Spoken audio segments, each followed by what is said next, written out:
101 WJRR, Orlando's rock station. Lynch and Taco, good morning. Getting ready for Tech It Out, latest tech news and innovations. Brought to you this morning by Pick Your Ticket Thursday at 1011 WJRR's Instagram. You want to go check out that Sesente? Oh, that Sesente Veno is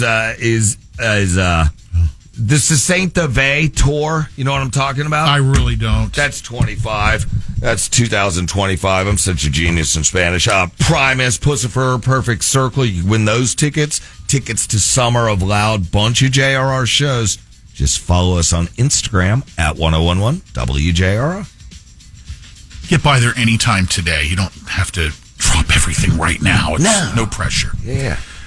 This is kind of cool. A genetically modified pig liver works in a human patient for 10 days. Oh, that's great news. They're, making more and more inroads to these organ transplant deals. Now getting a pig liver to work in a human for 10 days. China, got to give credit where credit's due. The Chinese were the ones doing this. It's the first time that they tried to unravel whether the pig liver would work well in the human body and could replace the original liver in the future. This from Professor Lin Wang, who led the trial. The organ was placed last year in a 50-year-old man, and he was brain dead. And they've just now published all the results of the study. So some promising initial results there. I'm glad with that. Keep working on that research. Stay away from the bats. It's been a while since we've heard from former Twitter co-founder Jack Dorsey. He's still around and now laying off employees at his financial tech firm Block. Block, which runs music streaming service Tidal, the money transfer app Cash App, and the payment platform Square and Afterpay. He's slashing 1,000 jobs. So that's what Jack Dorsey is up to these days, in case you were wondering. Napster news. I didn't even know Napster was still a thing. I heard somebody bought it, right? Napster was bought by a Meta company. It is still around. Obviously, Napster first got on the radar a while back in the 90s, as, you could share music files for free, and then it kind of just all unraveled for him. And Metallica, were Lars really the one who came down on Napster, and they got the bejesus suit out of him. They've changed hands multiple times over the years. Now it's been sold again for $207 million. A metaverse company called Infinite Reality just bought it. They say they plan to transform Napster into a social and interactive music platform. Viral or virtual concerts. This sounds like what these bands are trying to do during COVID. Yeah, They want to charge you to watch virtual concerts. No thanks. Don't know if that's... think you're late to the party on that one, guys. This whole VR thing, man, it's they keep trying and trying. They're just not getting enough people to bite on this. I get nauseous. When that's just me, but with VR, I'm like... Yeah. The Coca-Cola Company is installing what the company claims to be the world's first hydrogen-powered vending machines at the World Expo 2025, which will open to the public in Japan April 13th. Co-developed by Fuji Electric, the machines don't need a power outlet. Instead, rely on replaceable hydrogen cartridges to fuel a chemical reaction that generates electricity. I know that I'm not poo-pooing it, okay? But yes, you are. I get worried about explosions when I hear hydrogen. Change is hard, Taco Bob. I know. And they don't even take change anymore, those darn machines. Old man, get off my yard. Long live analog. This is amazing.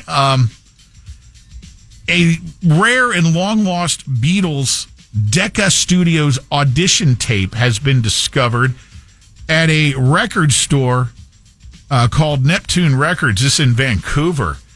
A guy comes across this reel-to-reel tape at this record store in Vancouver, and it's just labeled Beatles 60s Demos. No. Says the quality of the tape is absolutely pristine. It's the Beatles playing in a room, just trying out early in their career before they were they were turned down by multiple studios, including Decca, and this is the audition tape that they had done. Man, he says that if Paul McCartney were to ever present himself, he will personally hand it to him. I bet McCartney wants that. I'm sure. From the early 60s, a reel-to-reel tape still in pristine shape. That's great. If you came across that, cha-ching, and, of course they were turned down by many different sources that were, just, hey, we can't do this because they were so new. That was such the new thing, Yeah. I'm sure Elvis was probably turned down too when he was gyrating them hips. A British startup named MagDrive has developed a new satellite propulsion system called Warlock that uses solid metal like copper as fuel. Unlike traditional electric propulsion systems that ionize pressurized gas, Warlock ionizes solid metal to generate thrust. And in the future, MagDrive hopes to enhance Warlock so it can use metal from retired satellites and space debris as fuel. We keep talking about what's going to happen with all this stuff that's now orbiting around and eventually becomes, not useful anymore. Yeah. And this thing will be able to run on it.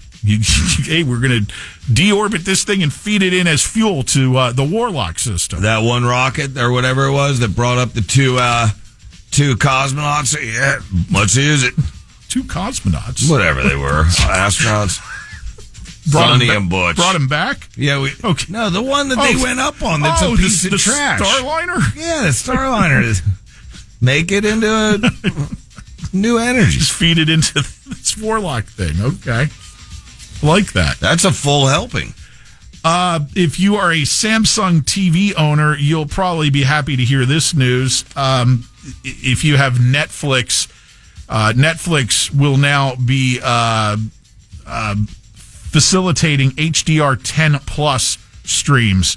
If you're paying for the the 4K service at Netflix, that Samsung didn't have Dolby Vision, never did, but does have this HDR10 plus. Netflix will now be offering that, and it's up and running. If you have a Samsung TV and you have that tier of service, you'll be able to enjoy that now. And then last but not least, this is sort of cool. New deal, and I put this on our Facebook page if you want to see it in action. The Cool Can. Oh, this is the self-cooling beer can you're talking about? Delta H Innovations. Imagine just pressing a button on your favorite drink that immediately cools it and then keeps it liquid frosty for 40 minutes. You don't have to go get some ice. You don't have to make sure you have a refrigerator somewhere. You can go buy whatever. And, hey, let's hit the beach. Let's hit whatever. And you press the bottom of the can, and there's a reaction that happens, and it cools the contents within the can ice cold in under 10 minutes and keeps it that way. So, you get that. You're out fishing. You get that midsummer beer where it's, hotter than bejesus out. Mm-hmm. You're swilling on that. And, sometimes if you got one on, your beer sits there for a little while and you go back to it, you're like, ugh! Yeah. Ugh! We've all had that hot mouthful of cold beer that's not. The Cool Can. So is it just like it's a one-up on a koozie almost? No, it's built into the can itself. They're recyclable. They are going to be affordable. This guy named James Weiss, an entrepreneur and former head, a bartender at a place called The Shard. So he's going to have to present that to every beer company and every soda company and everything else. He's preparing to show the invention to the bigwigs at Coca-Cola. Wow. So you get them on board. Next thing you know, you got that the Cool Can in mass production. Cool. All right. Cool. Crammed in as much as I could this week. A lot. So check it out. What's next on the schedule of events coming up at 8 o'clock, Taco Bob? Lynch and Tacos, commercial free, Workday Rock. All right, stand by for that. Lynch and Taco.